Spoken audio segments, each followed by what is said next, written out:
এই ঈদে এইরকম সেমাইয়ের একটা রেসিপি করে নিয়ে পরিবারকে সারপ্রাইজ করে দিন। এটা সেমাইয়ের রেসিপি বলবো না সেমাইয়ের মিষ্টি, কোনটা বলবো আপুরা? নামটা আপনারা দিবেন, আপনাদের দেওয়া নামটাই আমি এই রেসিপিতে টাইটেলে লিখে দিব। তো আপনারা নাম কি দেওয়া যায়, সেমাইয়ের মিষ্টি না সেমাইয়ের ডেজার্ট? তো পরিবারকে সারপ্রাইজ করার জন্য প্রথমে আমি এখানে লম্বা সেমাই নিয়ে নিয়েছি 100 গ্রামের কম, এখানে 80 গ্রাম হতে পারে। তো এটা প্রথমে আমি ভেঙে নিব, ভেঙে ছোট্ট মিক্সিং জারটার ভিতরে দিয়ে দেব। আর মিক্সিং জারে দিয়ে দিয়ে মুখটাকে আটকে নিয়ে তারপরে কি করব, গুঁড়ো করে নেব। তো আমি এখানে 30 সেকেন্ডের মতো গুঁড়ো করে নিয়েছি, আর দেখেন কি সুন্দর পারফেক্ট গুঁড়ো হয়ে গিয়েছে। এখন সরাসরি রান্নায় চলে যাব, আর রান্নার জন্য একটা ফ্রাই প্যান বসিয়ে দিয়েছি। এখন দিয়ে দিব 1 চামচে 1.5 চামচ ঘি। তো ঘিটা দিয়ে দেওয়ার পরে এখানে আমি দিয়ে দিব ওই যে সেমাইয়ের যে মিষ্টিটা বানাবো, ভিতরের পুরটা বানাবো। তো ভিতরে পুরের জন্য এখানে আমি 1/2 কাপ শুকনা নারকেল দিয়ে দিয়েছি। এটা যে কোনো সুপার শপ অথবা নিউ মার্কেটে পেয়ে যাবেন খুব সহজেই। তারপর এখানে দিয়ে দেব একটা কনডেন্স মিল্কের হাফের কম, এই পর্যায়ে দিব, যদি প্রয়োজন হয় পরবর্তীতে আবারও দিব। তো কনডেন্স মিল্কটা দিয়ে দিয়ে সুন্দর করে নেড়ে চেড়ে আমি মিশিয়ে নিয়েছি। তারপরে 2 চামচ দিয়ে দিব লিকুইড দুধ। তো দুধটাও দিয়ে দিয়ে সুন্দর করে নাড়াচাড়া দিয়ে রান্না করে নেব। প্রয়োজনে আরেকটু আমি কনডেন্স মিল্ক এই পর্যায়ে অ্যাড করেছি। আর এখন দিয়ে দিব এই জিনিসটা বাইন্ডিংয়ের জন্য 1 চামচ কর্নফ্লাওয়ার। আপনাদের 1 চামচ 2 চামচ যেটাই লাগে এখানে দিয়ে দিতে হবে। তখন দেখা যাবে এই নারকেলের পুরটা সুন্দর করে একদম একটা রোলের মতো করে নেওয়া যাবে, কোনো প্রকার ভেঙে যাবে না। তো আমি নামিয়ে নিয়ে একটু ঠান্ডা মানে সহনীয় পর্যায়ে আসার পরে হাতে ঘি মাখিয়ে তারপরে একটা রোল বানিয়ে নিচ্ছি। আর রোলটা মোটামুটি একটু বড় করে বানিয়ে নিব আর একটু চিকন। তো বানিয়ে নিয়ে এখন একটা সাইডে উঠিয়ে রেখে দেবো। রেখে দেওয়ার পরে পরবর্তী স্টেপ, যে সেমাইটা আমি গুঁড়ো করে রেখেছি এখানে কিন্তু আবারও আমি 1.5 চামচ ঘি দিয়ে দিব। আর ঘিটা দিয়ে দিয়ে গুঁড়ো সেমাইটা এই পর্যায়ে দিয়ে দিব, দিয়ে দিয়ে সুন্দর করে ভেজে নিব।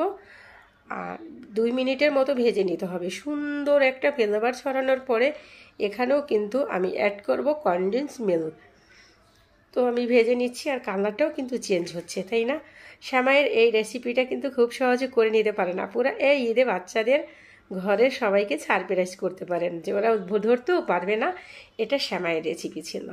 তো প্রথমে আমি একটা কনডেন্স মিল্কের হাফটা দিয়ে দিয়ে তারপর 2 চামচ লিকুইড দুধ দিয়েছি। এখন একটু ফুড কালার দিয়ে মিশিয়ে নেব। তো যদি প্রয়োজন হয় পরবর্তীতে লিকুইড দুধ আরেকটু দিব। তো দেখা গিয়েছে কি এই জিনিসটা সিদ্ধ হয় নাই, আরও 1 থেকে 2 চামচ লিকুইড দুধ দিয়ে আমার রান্না করে নিতে হবে। ক্যামেরার সামনে 1 চামচ, অফ ক্যামেরায় 1 চামচ দিয়েছি। তারপরে নেড়ে চেড়ে নিব। আর মোটামুটি বুঝে নেবেন যে কড়াই থেকে যখন একবারে সব একত্রে হয়ে আসছে ওই পর্যায়ে কিন্তু একদম পারফেক্টভাবে হয়ে যাবে। দেখেন এখন কিন্তু হয়ে গিয়েছে। আমি নামিয়ে নেব। আর নামিয়ে নিয়ে একটা বোর্ডে আমি রেপিং পেপার র্যাপ করে নিচ্ছি। তো র্যাপ করে নিয়ে এই রেপিং পেপারের উপরে কিন্তু আমি এই যে ভিতরে সেমাইয়ের যে বানাইছি ওটাকে এখানে ছেট করে নেব। তো এই যে এখন দিয়ে দিচ্ছি, আর এটা কিন্তু গরম থাকা অবস্থায় সুন্দর করে ছেট করে নিতে হবে। দেন এই পর্যায়ে সেট করার পালা চলছে। তো আমি যেটা বলছিলাম, এটা যদি ফ্যামিলিকে বানিয়ে দেন কেউ ধরতে পারবে না যেটা সেমাই দিয়ে বানিয়ে নিয়েছেন।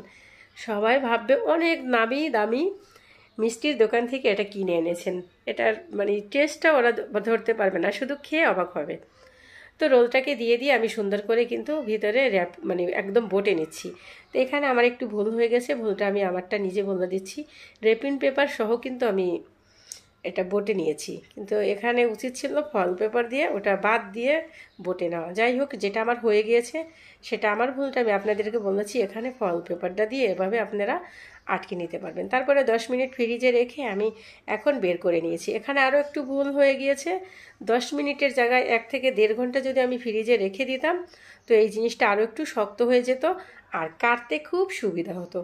তো যেহেতু আমি 10 মিনিট রেখেছি, কাটার সময় একটু তো মানে সেমাইয়ের রেসিপি তো একটু তো নরম থাকবে, তো একটু কাটার সময় একটু ঝামেলা হয়েছে। তো আমি প্রথমে একটু কেটে নিচ্ছি, তারপরে আমি মার্ক করে নিব, কারণ সবগুলো মিষ্টি আমার একই মাপের করতে হবে।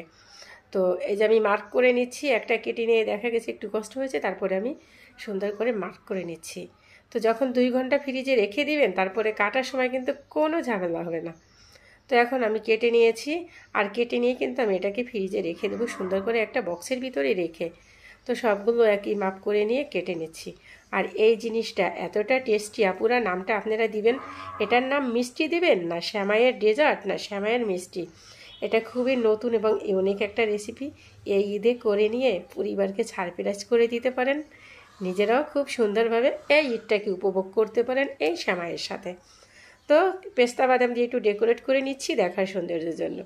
রেসিপিটা কিন্তু এই পর্যন্তই ছিল। পরবর্তী কোনো না কোনো রেসিপি নিয়ে আপনাদের মাঝে হাজির হয়ে যাব।